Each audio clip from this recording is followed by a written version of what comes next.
দিনটা ছিল আমার বার্থডে, বাট সেলিব্রেট হয়েছে জাস্ট কটা দিন পরে। মানে আমার এই বন্ধু আমার বার্থডে দিনকে আসতে পারেনি, তো ওর সুবিধা মতন তার পরের একটা থার্সডে দেখে এসেছিলো। তো আসা মাত্রই একটু রেস্ট নিয়ে ঘরে বললো আমাকে চল একটু ঘুরতে যাব। তো আমি প্রথমে রাজি হইনি যে ঘুরতে যাব কেন, ঘরে তো রান্নাবান্না হয়েছে। তো ও আমাকে জোর করে বললো যে চল না একটু ঘুরেই আসি। তো অনেক দিন পরে একটু গেলাম ঘুরতে, ঘোরা তো হচ্ছিলই না, যদিও বুড়ো দাদুর সাথে আমার টুকিটাকি বেরোনো হয়ই, আর আমি একটু বাইকে চড়তে ভালোবাসি। তো চলে গেছিলাম সোদপুর ডি বাপিতে। দেখো ওয়েট করে বসে আছি খাবারের জন্য, অর্ডার দিয়েছিলাম কি সেটা তোমাদের দেখাচ্ছি। তার আগে ওখানকার এনভায়রনমেন্টটা একটু দেখিয়ে দিচ্ছি, পরিবেশটা, অ্যাম্বিয়েন্সটা ভীষণই সুন্দর।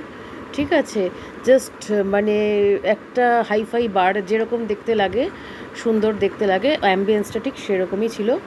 সোদপুর ডিবাপিটা আমি ঠিক জানতাম না, ওই আমাকে বলল যে চল সোদপুর ডিবাপিতেই যাচ্ছি। মানে অ্যাকচুয়ালি রাস্তায় যেতে যেতেও আমাকে বললো, বারবার বলছে সোদপুরে যাব সোদপুরে যাব, বাট কোথায় যাব সেটা তো আমি অর্ধেক রাস্তা চলে যাওয়ার পরে বুঝতে পারলাম। ওর সাথে একটুখানি একটা সেলফি ভিডিও করে নিলাম। হ্যাঁ, ওর তো একদম ফটো টটো তুলতে ভালো লাগে না, জোর করে বলে বলে একটু ফটোটা তুললাম।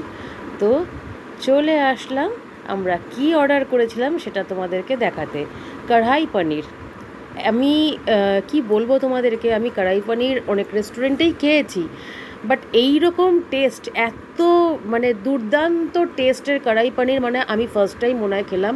আর পনিরগুলো তো জাস্ট সফট, মানে টু মাচ সফট। আর ওটা ছিল কুলচা, যার মধ্যে কাজু কিশমিশ সমস্ত মানে ড্রাই ফ্রুটস টুকিটাকি একটু দেওয়া ছিল। এত একটাই নিয়েছি, হাফ হাফ খেয়েছি আমরা। ভিডিওটা কেমন লাগলো জানিও, আমি কিন্তু দারুণ খেয়েছি, জাস্ট ওয়াও।